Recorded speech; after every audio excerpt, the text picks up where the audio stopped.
holy smokes. The media has given up on any semblance of fairness. They don't even care anymore if you call them out for bias. They don't even care to be perceived as fair. They can't. There's no way that they care. Because if they cared, they wouldn't do stories like this. This segment is brought to you by Eastside Weight Loss Clinic. Sick of fad diets that work for a couple months and then you gain all the weight back? Well, I'm down 37 pounds on the Eastside Weight Loss Clinic program, and I've kept that weight off for more than a year. Schedule your free 15-minute consultation today at eastsideweightlossclinic.com. So Como News sent out a story today.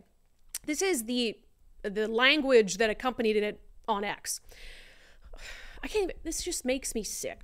A groundbreaking law that forces companies in Washington state to reduce their carbon emissions while raising billions of dollars for climate programs could be repealed by voters this fall, less than 2 years after it took effect. A groundbreaking law that forces companies to reduce their...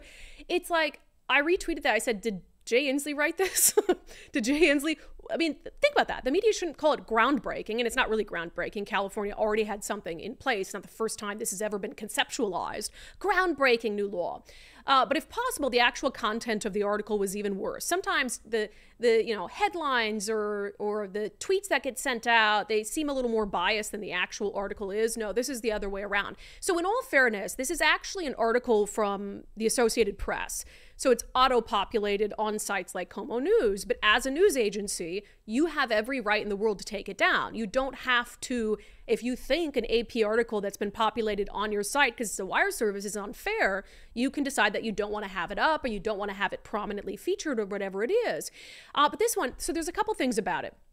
So the headline, Washington's landmark climate law hangs in the balance in November. And they included this gallery of photos, right?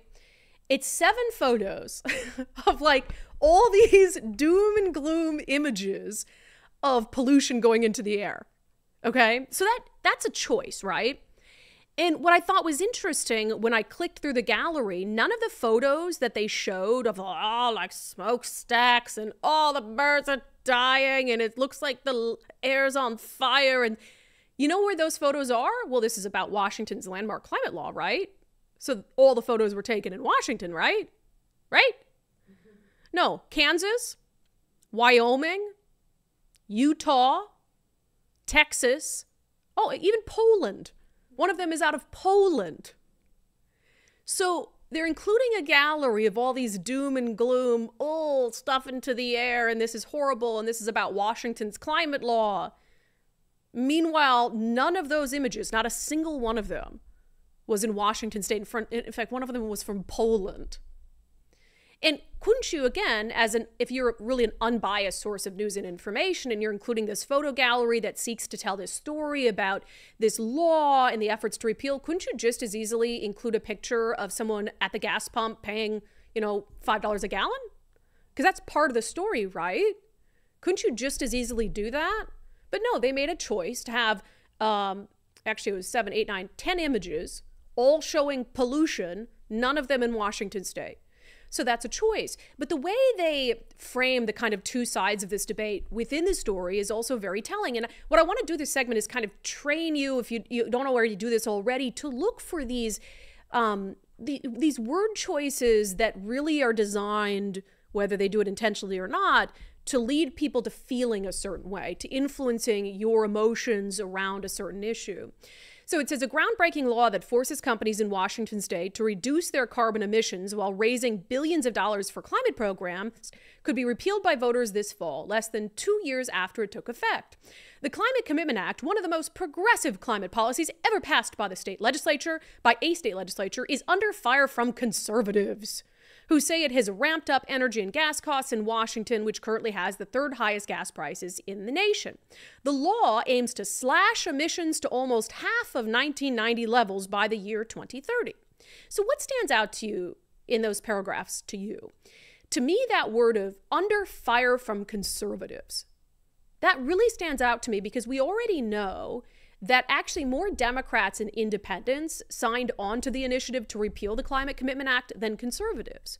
But that's not articulated at all in this article, and it's much easier for them to paint it as conservatives bad, conservatives evil, conservatives want to hurt the environment than it is to say 450,000 Washingtonians who actually, you know, were more Democrats and independents than conservatives supported this effort, right?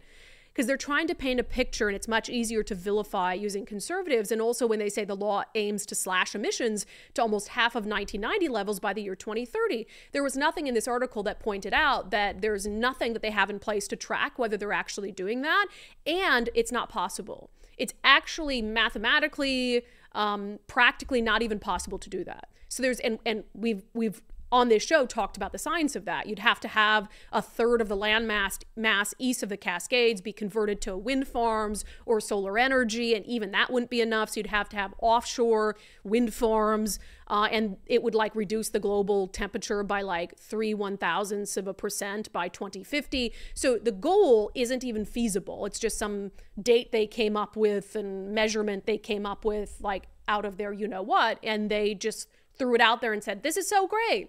So, you know, here you have this thing again, blaming conservatives and then buying into whatever the side in favor of the Climate Commitment Act says, like putting it out there as gospel. Like, this is what it's going to do, and we're not even going to point out that that's not feasible. Let's continue.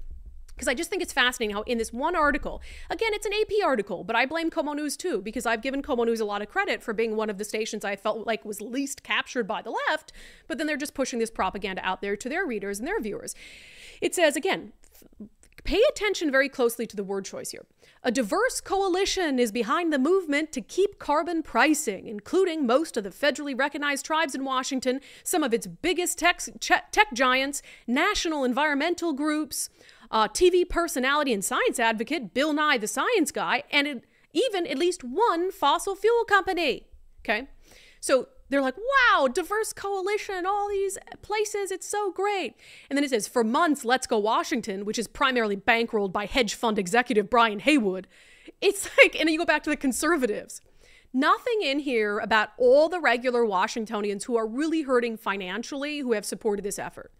Oh, diverse coalition, everybody loves the Climate Commitment Act. Hedge fund executive Brian Haywood, rich conservative man bad. It's so transparent. And then they mention in here that he's been holding these events at fuel stations to speak out against the hidden gas tax and lowering the gas prices by $1 for 2 hours and subsidizing the difference. But nothing in here about the bribes that were sent out to energy to energy customers by the government to try to sway their vote. So it's only like okay when the government tries to bribe you, not okay when Brian Haywood allegedly tries to bribe like a handful of people with lower gas at these events. Let's do one more here. This is what really gets me. Again, they're taking the language the government, the supporters of the CCA spew, they're taking it and those points and those arguments, and they're inserting it directly into a news story as if it's their own language, so they're just being captured. It's the language of the government that ends up being the language of the news reports. It says supporters of the policy say not only would a repeal not guarantee lower costs, but billions of dollars in state revenue for years to come are at stake. Remember how Jay Inslee said that?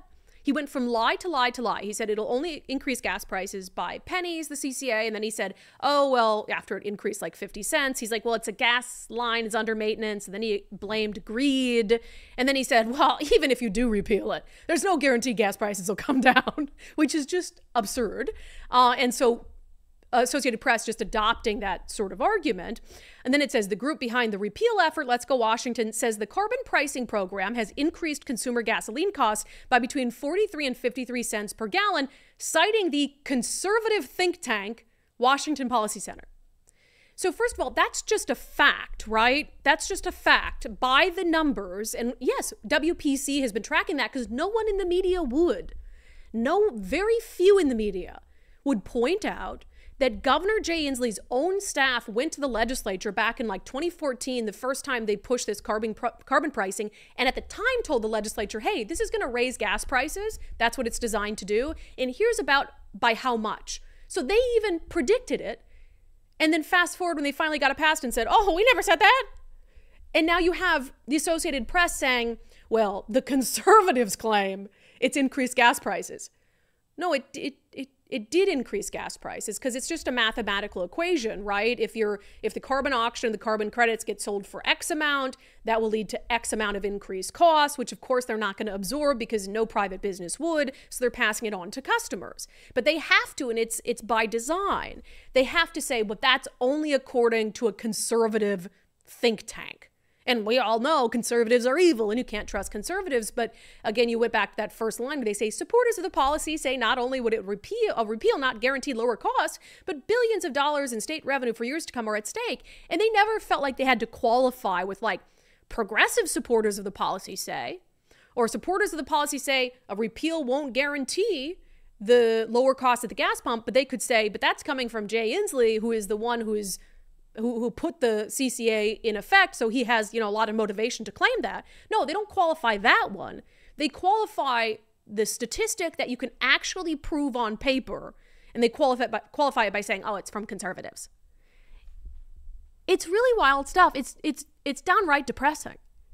I mean, the media is completely captured. No interest whatsoever in being fair and balanced. And it's not just on the initiatives. I have to keep going because, again, this stuff is coming days before ballots are going to be put out in the mail. And I want people to understand the depths to which the media is assisting Democratic candidates, progressive causes, etc. So Bob Ferguson, one of the lines of attack that Dave Reichert has had against him is he's bloated the size of his office since taking over as Attorney General 12 years ago. The number of attorneys at the Attorney General's office has doubled.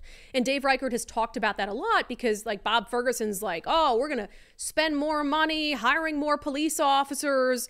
Like, okay, we could have been doing that instead of you doubling the size of your office to pursue cases against places like Value Village, which you didn't do successfully. So the Seattle Times, this has been kind of an effective line of attack that Dave Reichert has kept using against Bob. So of course the Seattle Times has to do the bidding of the Bob Ferguson campaign quite literally and explain why it is such a good thing. It's a great thing that Bob Ferguson has doubled the size of his office. This is so transparent. I mean, honestly, shame on Jim Brunner, because he had been doing such good work, I think, before this election cycle. And he's been like a pawn of Bob Ferguson's campaign. And I can't see how he doesn't either see that or maybe he doesn't care. The headline, as AG, Bob Ferguson vastly expanded his office to focus on consumer lawsuits. His office has racked up more than 800 lawsuit wins and $2.8 billion in recoveries from corporations alleged to have wronged Washington residents. That includes settlements from drug companies accused of fueling the opioid epidemic, hospitals that charged illegal fees, and food companies that fixed prices. So what he's saying in the whole crux of this article is basically that, oh, he might have doubled the size of his office, but his legal actions have paid for themselves. And he's covering the cost of that by doing all these successful consumer protection lawsuits. Did he mention in that sentence the chicken and tuna checks that were sent out to people who'd been deceased for 40 years and then ultimately, since they didn't reach people who were alive, just went back to the coffers of the Attorney General's office? Okay, no.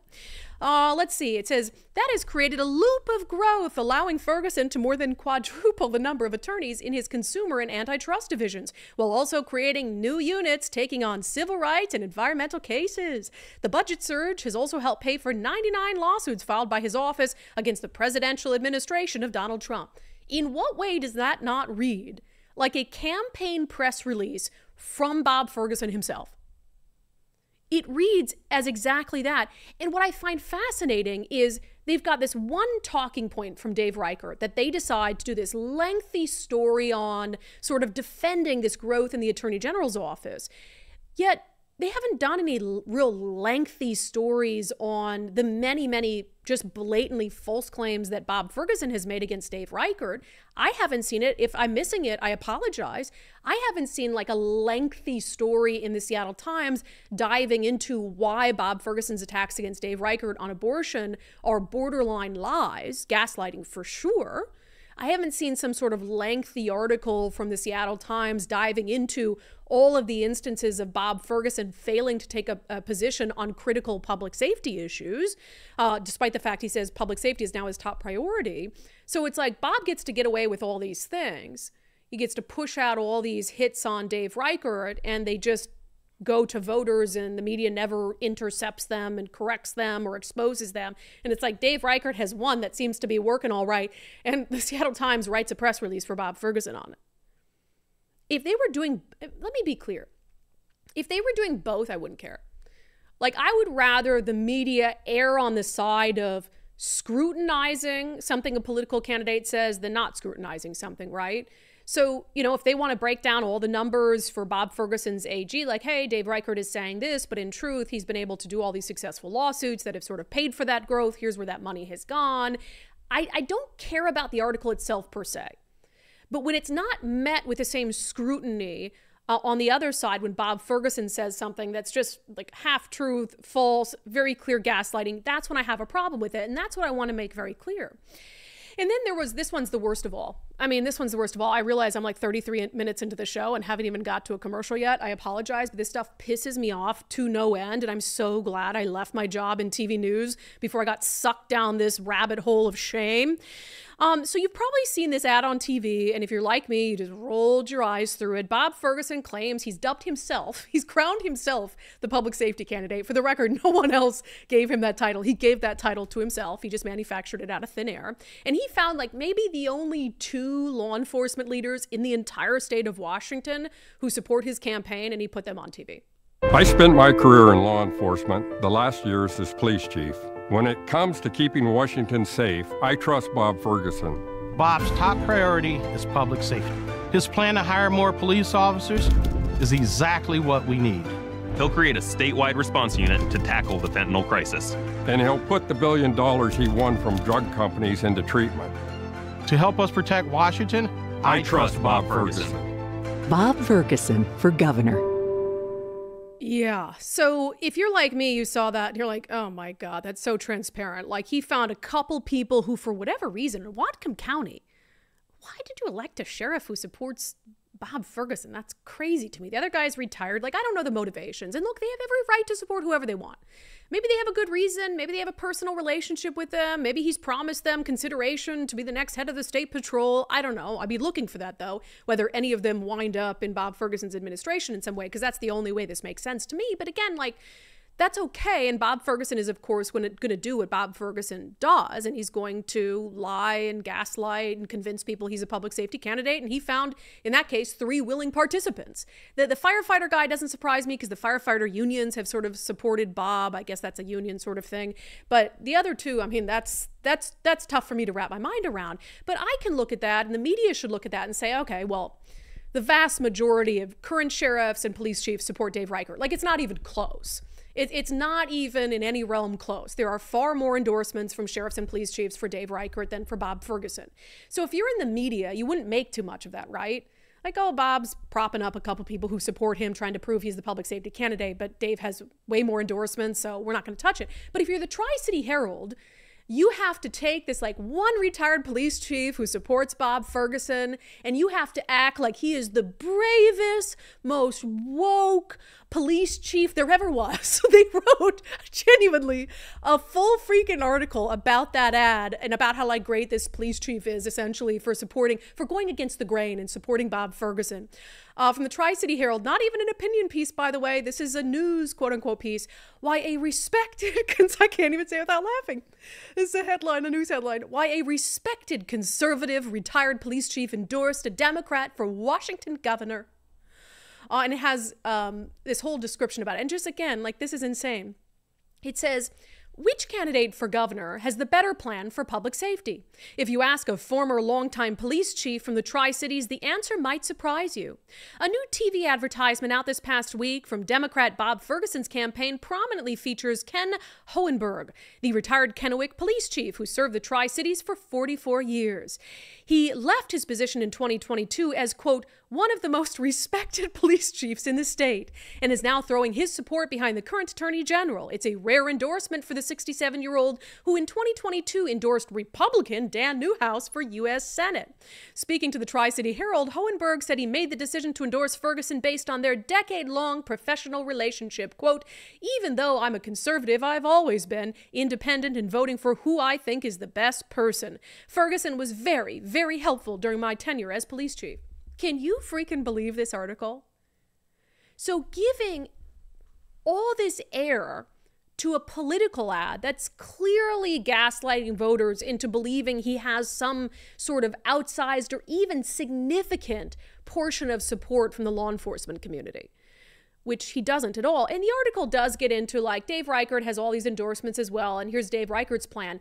But it paints this one police chief who is by any measure an outlier, right? It paints him as this, like, principled, conservative. Oh, he endorsed Dan Newhouse, and now he's endorsed Bob Ferguson because Bob Ferguson has this fantastic record of public safety, like, in his eyes. That's a news story. Do you see how insane that is? Of course you do.